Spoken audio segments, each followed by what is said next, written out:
A very good morning to all of you. In today's class, we are going to discuss some important problems or the questions of chapter 11th and 12th both. Both of the chapter हमने दोनों chapter को शामिल कर लिया इसलिए क्योंकि सिर्फ और सिर्फ इंपॉर्टेंट क्वेश्चंस ही बता रहे हैं, सारे क्वेश्चंस को नहीं बता रहे हैं। तो फोर्स, प्रेशर और फ्रिक्शन तीनों चैप्टर से जो भी इंपॉर्टेंट क्वेश्चंस है उसी को हम लोग करेंगे और उससे रिलेटेड सॉल्यूशन को करते हैं। ठीक है, चलिए स्टार्ट करते हैं। आइए, सबसे पहला जो क्वेश्चन हमें दिख रहा है वो दिख रहा है कि what do you mean by the streamline shape. Streamline shape का मतलब क्या होता है? You know the streamline shape, where streamline shape is used. इस तरीके जैसे यहाँ पे एक एरोप्लेन दिख रहा है, यहाँ पे एक पक्षी दिख रही है ना। स्ट्रीमलाइन शेप का मतलब होता है कि सामने जो हो नैरो हो। नैरो का मतलब होता है कि आगे जो हो वो पतला हो, इस तरीके का सामने नैरो हो, एंड बैकवर्ड साइड जो हो वो क्या हो कि ब्रॉडर हो। बैक में ब्रॉडर हो और सामने क्या हो हमारा नैरोज हो। इसी को हम लोग कहते हैं streamline shape. And streamline shape में क्या होता है कि जो ड्रैग्स एक्ट हो रहे हैं ऑब्जेक्ट के ऊपर, ड्रैग यानी कि जो फ्लूइड फ्रिक्शन हो रहा है, फ्लूइड फ्रिक्शन मतलब एयर और वाटर के थ्रू लगने वाले जो फ्रिक्शन है वो मिनिमम हो जाता है स्ट्रीमलाइन शेप में। तो इसीलिए जितने भी ऑब्जेक्ट्स हम लोग देखते हैं आसमान में उड़ने वाले या फिर पानी के अंदर तैरने वाले, लाइक द एरोप्लेन्स, मिसाइल्स जो भी बनाए जाते हैं, रॉकेट्स, ये सब जो भी बनता है सबको स्ट्रीमलाइन शेप कर दिया जाता है ताकि फ्रिक्शन क्या हो जाए, कम हो जाए, रिड्यूस हो जाए। ठीक है, तो यही इसका आंसर होगा। नेक्स्ट क्वेश्चन है हमारा क्या कि explain why ball bearings are used and how they are useful.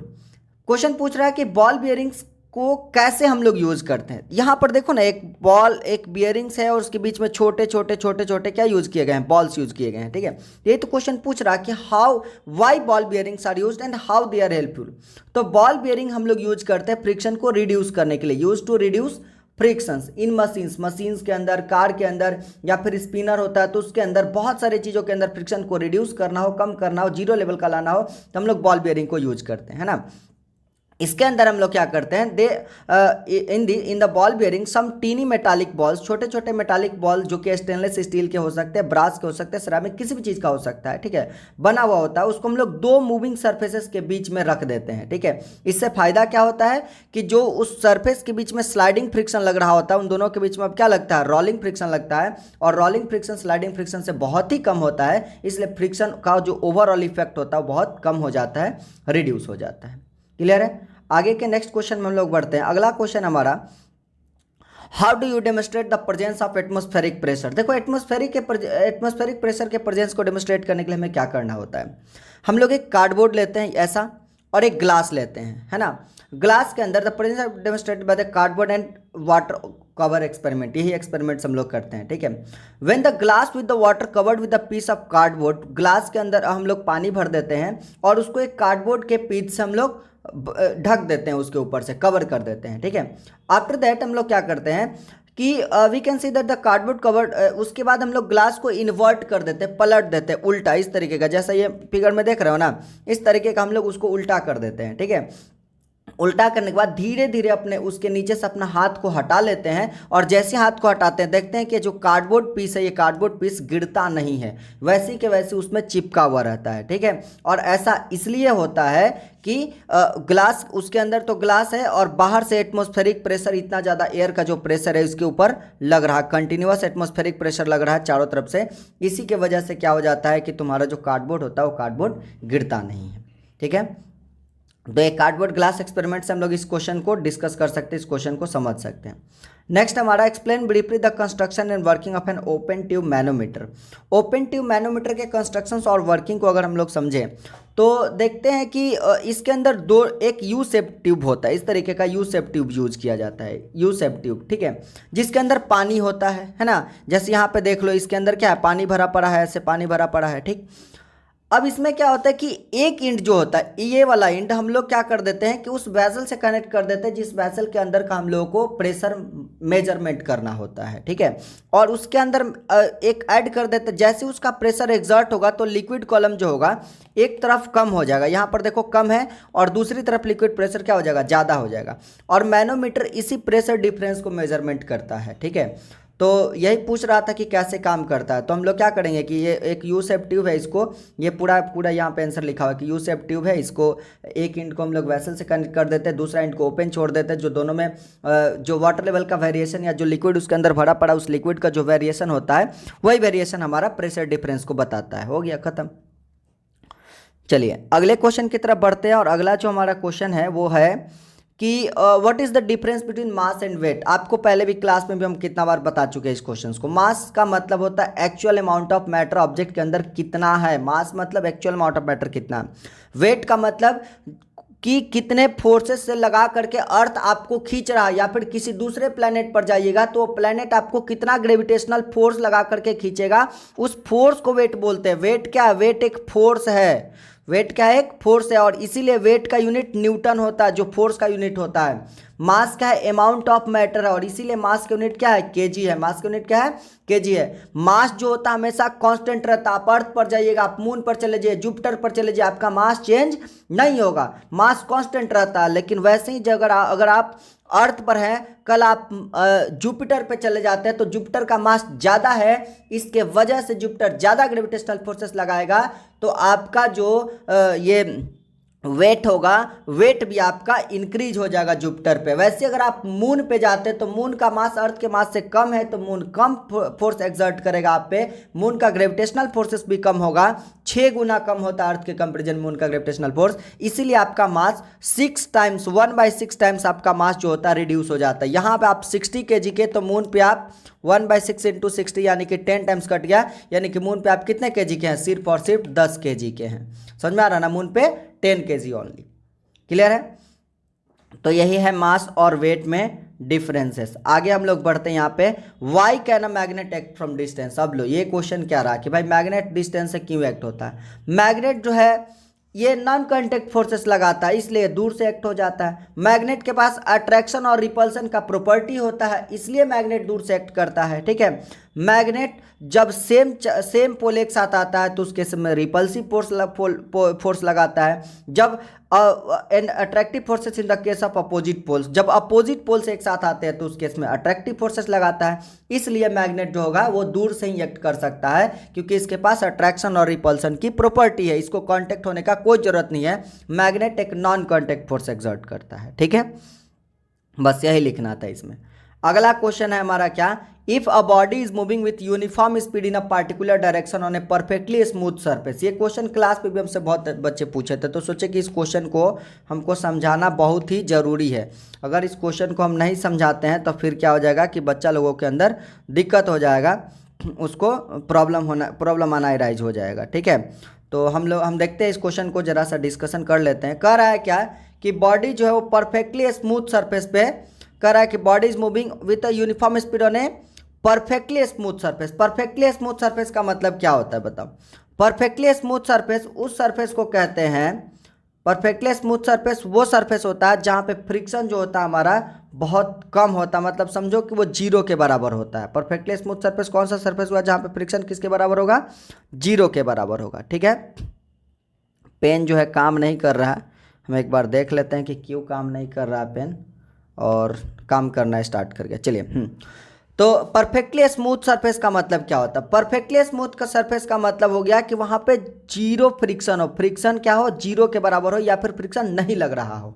ठीक है, तो ये जो स्टेटमेंट हो जाएगा, स्टेटमेंट फॉल्स होगा। फॉल्स स्टेटमेंट इसलिए नहीं होगा, फॉल्स स्टेटमेंट इसलिए होगा क्योंकि मान लेते हैं कि ये एक फ्रिक्शनलेस सरफेस है, इसके ऊपर हमने एक ऑब्जेक्ट को रख दिया और ये ऑब्जेक्ट कॉन्स्टेंटली मूव कर भी रहा है, चलो कोई दिक्कत नहीं। ठीक है, तो फ्रिक्शनल फोर्सेस नहीं है तो होगा बहुत तो ये कि ऑब्जेक्ट रुकेगा नहीं, यही ना हो सकता है कि ऑब्जेक्ट कभी रुकेगा नहीं। लेकिन इसका मतलब ये थोड़ी कहेंगे कि इसके ऊपर कोई फोर्स नहीं एक्ट हो रहा है, फोर्स तो एक्ट हो ही रहा है। क्या नीचे ग्रेविटेशनल फोर्सेस लग रहा है कि नहीं लग रहा है? क्या इस ग्राउंड के थ्रू नॉर्मल फोर्सेस ऊपर की तरफ लग रहा है कि नहीं लग रहा है? लग रहा है। नीचे ग्रेविटेशनल फोर्सेस ऑब्जेक्ट पे लग ही रहा है, ऊपर नॉर्मल फोर्सेस ऑब्जेक्ट पे लग ही रहा है, तो हम लोग कहेंगे कि ये स्टेटमेंट फॉल्स है। फॉल्स इसलिए है क्योंकि परफेक्टली स्मूथ सरफेस का मतलब फ्रिक्शन 0 है, रिड्यूस टू 0 है। तो ये हो सकता है कि ऑब्जेक्ट अपने मोशन को कंटिन्यू करेगा, ऑब्जेक्ट रुकेगा नहीं जब तक उस पर कोई ना कोई एक्सटर्नल फोर्सेस नहीं लगाएंगे, लेकिन उस पर फोर्स एक्ट हो रहा है। कौन सा फोर्स एक्ट हो रहा है? तो ग्रेविटेशनल फोर्स उस पर एक्ट हो रहा है, और ग्रेविटेशनल फोर्स को बैलेंस करने के लिए उस पर नॉर्मल भी एक्ट हो रहा है। ठीक है, यही चीज़ इसके अंदर लिखना था। चलिए आगे हम लोग समझते हैं क्या कि आगे का क्वेश्चन है कि gravitational force exist between you and building, why are you not pulling towards. कह रहा है कि ग्रेविटेशनल फोर्सेस जो होता है आपके और बिल्डिंग के बीच में लग रहा है, तो आप जो है बिल्डिंग की तरफ क्यों नहीं पुल हो जाते हो, बिल्डिंग आपको क्यों नहीं खींच लेता है। अब ये क्या क्वेश्चन हुआ। हम लोगों को पता है, क्लास में इतना चिल्ला चिल्ला करके बताएं कि नेचर में 4 तरह के फोर्सेस पाए जाते हैं। 4 तरह के फोर्सेस में दुनिया का सबसे वीकेस्ट फोर्स अगर कोई है तो वो है ग्रेविटेशनल फोर्स। दुनिया का सबसे कमजोर फोर्स है, क्या है, कमजोर। सबसे वीकेस्ट फोर्स कौन है, तो ग्रेविटेशनल फोर्सेस है, ठीक है। अब इतना वीक फोर्सेस है और तो किस पे डिपेंड करता है भाई, तो ये मास पे डिपेंड करता है। तो इसका इफेक्ट वहीं दिखेगा जहां पे लार्जर मास हो। लार्जर मास का मतलब अर्थ और मून और सन जैसे बड़े बड़े बॉडी जहां पे होंगे वहां पे इसका इफेक्ट दिखाई देगा। एक छोटा सा ये बिल्डिंग, एक छोटा सा बुर्ज खलीफा, उस पर भी कोई इफेक्ट नहीं दिखाई देगा। अर्थ के कंपैरिजन में देख लो कि उस छोटे से बिल्डिंग का क्या मास है, कितना गुना कम मास है, तो उस पर क्या ही इफेक्ट हमारा दिखेगा। ऐसा नहीं कि उस पर फोर्सेस नहीं एग्जर्ट हो रहा, ग्रेविटेशनल फोर्सेस नहीं लग रहा। ये पेन भी हम पे ग्रेविटेशनल फोर्सेस लगा रहा है, हम भी पेन पे ग्रेविटेशनल फोर्सेस लगा रहे हैं, लेकिन इस पर कहाँ ग्रेविटेशनल फोर्स का इफेक्ट दिख रहा। इसलिए नहीं दिख रहा क्योंकि पेन का मास, मेरा मास अर्थ और सन और मून और बड़े बड़े हेवनली बॉडीज के मास के कंपेरिजन में बहुत कम मास है। तो इतना वीक फोर्सेस कम मास पर कम फोर्सेस लगेगा, तो अगर कम फोर्सेस लगेगा तो उसके इफेक्ट को नहीं देखा जाएगा। जब बड़े बड़े ऑब्जेक्ट फोर्सेस लगाएंगे तभी जाकर के ग्रेविटेशनल फोर्सेस के इफेक्ट को हम लोग देख पाएंगे, फील कर पाएंगे, ठीक है। चलिए आगे के क्वेश्चन में हम लोग पढ़ते हैं। तो कभी भी हम लोग दीवार वगैरह से या फिर किसी बिल्डिंग के थ्रू या किसी पहाड़ के थ्रू या स्टोन के थ्रू, किसी भी चीज़ों के थ्रू हम लोग जो हम पे ग्रेविटेशनल फोर्सेस लग रहा होगा उसके इफेक्ट को हम लोग नहीं देख सकते हैं, ठीक है, वो विजिबल नहीं होता है।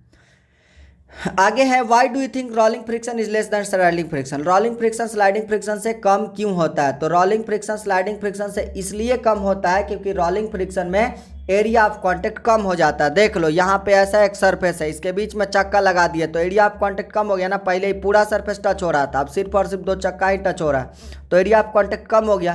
Frictional force area of contact पे डिपेंड करता है। एरिया ऑफ कांटेक्ट जितना ज़्यादा फ्रिक्शनल फोर्स उतना ज़्यादा, एरिया ऑफ कांटेक्ट जितना कम फ्रिक्शनल फोर्स उतना ही कम। तो देख लो यहाँ पे एरिया ऑफ कांटेक्ट कम है तो फ्रिक्शनल फोर्सेस कम लगेगा, इसीलिए रोलिंग फ्रिक्शन जो होता है वो स्लाइडिंग फ्रिक्शन से कम होता है। हो गया। नेक्स्ट क्वेश्चन है हमारा कि फ्रिक्शन इज नेसेसरी एविल।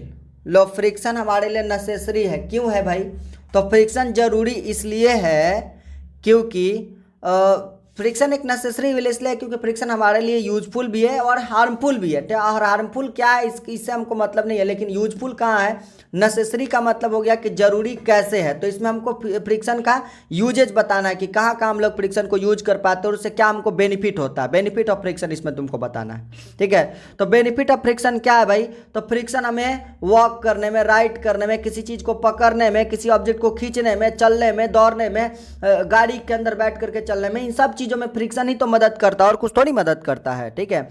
तो इसीलिए फ्रिक्शन एक नेसेसरी इविल है, यही चीज़ तो लिख देना है बस, खत्म हो गया। आगे का जो क्वेश्चन है हमारा वो है कि force of 2 Newton is applied over an area of 2 centimetre, calculate the pressure. अब ये क्या हो गया, इसके नीचे तो सॉल्यूशन ही नहीं दिया है, मतलब मेरा नॉलेज टेस्ट करने के लिए क्वेश्चन दिए हो, वाह। फोर्स ऑफ 2 न्यूटन, फोर्स कितना लग रहा है, तो देखो तो फोर्स है 2 न्यूटन का, कितना न्यूटन का, 2 न्यूटन का। एरिया कितना है, तो 2 सेंटीमीटर स्क्वायर है, तो 2 सेंटीमीटर स्क्वायर है तो इसको मीटर में चेंज करोगे ना, एरिया का यूनिट तो मीटर स्क्वायर होता है, तो मीटर स्क्वायर में हम लोग इसको चेंज करेंगे तो 2/1 मीटर, 1 सेंटीमीटर में 1/100 मीटर, तो 100 गुना 100 हो जाएगा, ठीक है। तो फोर्स इक्वल्स टू तो हो जाएगा therefore pressure equals to force by area, यानी कि फोर्स कितना 2 न्यूटन, तो 2 डिवाइडेड बाई 2/100 इंटू 100, तो मल्टीप्लाई में हो जाएगा 2 इंटू 100 इंटू 100 बाई 2, 2 कैंसिल, बच गया 100 इंटू 100, तो कितना हो जाएगा इक्वल्स टू 10,000 पास्कल। यही तो होगा इसका आंसर, 10,000 पास्कल हो गया प्रेशर, ख़त्म, बस यही लिख देना था, है ना आंसर। चलो लिखो, इसको नोट डाउन कर लो, वीडियो पॉज करके इसको लिख लेना, ठीक है। इतना ज़्यादा हम टाइम नहीं देंगे आपको रुकने के लिए। अगला क्वेश्चन देखते हैं कि अगला क्वेश्चन लग रहा है कि भी क्वेश्चन मेरे ही बनाने के लिए छोड़ दिया, वाह वाह वाह वाह। चलो कोई बात नहीं, इतना हम टैलेंटेड हैं कि सब क्वेश्चन को सॉल्व कर देंगे। वैसे भी सब छोटा मोटा क्वेश्चन है, आप लोगों के लिए देते हैं हार्ड क्वेश्चन है, क्लास में बनाते हैं हम छोटा छोटा क्वेश्चन, ठीक है। तो देखते हैं ये भी क्वेश्चन बहुत ही आसान है। फोर्स दिया हुआ है 2 न्यूटन का। अप्लाइड, अच्छा चलो इसमें एरिया वही चीज़ है और ये 2 mm दिया हुआ है, 2 mm स्क्वायर दिया हुआ है, ठीक है। तो F दिया हुआ है कितना हमारा, F है 2 न्यूटन का और एरिया जो है वो 2 mm स्क्वायर का है, ठीक है। तो 1 mm स्क्वायर में होता है, याद रखिएगा 1 mm में होता है 1/1000 मीटर, ठीक है। 1 mm में 1/1000 मीटर, तो 1 mm स्क्वायर में 1/1000 इंटू 1000, तो एरिया हो जाएगा कितना 1/1000 इंटू 1000, ठीक है। यही चीज़ को वही वाला काम करना है यहाँ पर भी, ठीक है। तो इसको मिटा देते हैं थोड़ा सा, तो 1/1000 इंटू 1000 करेंगे तो कितना हो जाएगा, ये फोर्स इक्वल्स टू, ये प्रेशर इक्वल्स टू क्या था हमारा, फोर्स बाय एरिया। तो pressure equals to force by area, तो फोर्स कितना हमारा 2 न्यूटन डिवाइडेड बाय ये कितना है 2 mm स्क्वायर है ना, तो 2 बाई इतना हो जाएगा, तो 2/1000 इंटू 1000, तो हम लोग कर देंगे 2 इंटू 1000 इंटू 1000 है ना, अपॉन कितना 2 से 2 कैंसिल हो गया, तो 1000 इंटू 1000, तो 1 पे 1 2 3 4 5 6 यानी कि 10⁶ पास्कल हो जाएगा प्रेशर। हो गया आंसर, है ना। तो इसको भी नोट डाउन कर लीजिएगा।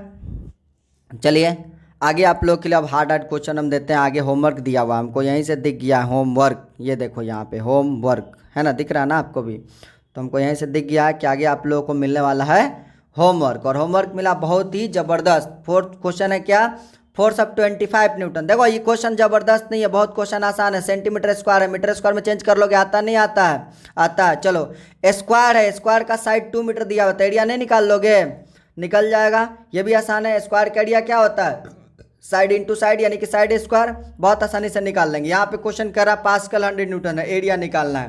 तो ये प्रेशर इक्वल्स टू क्या होता है, फोर्स बाई एरिया, तो area equals to pressure by force, हो गया। ऐसे ही निकाल देना है, area equals to force by pressure, pressure by force नहीं।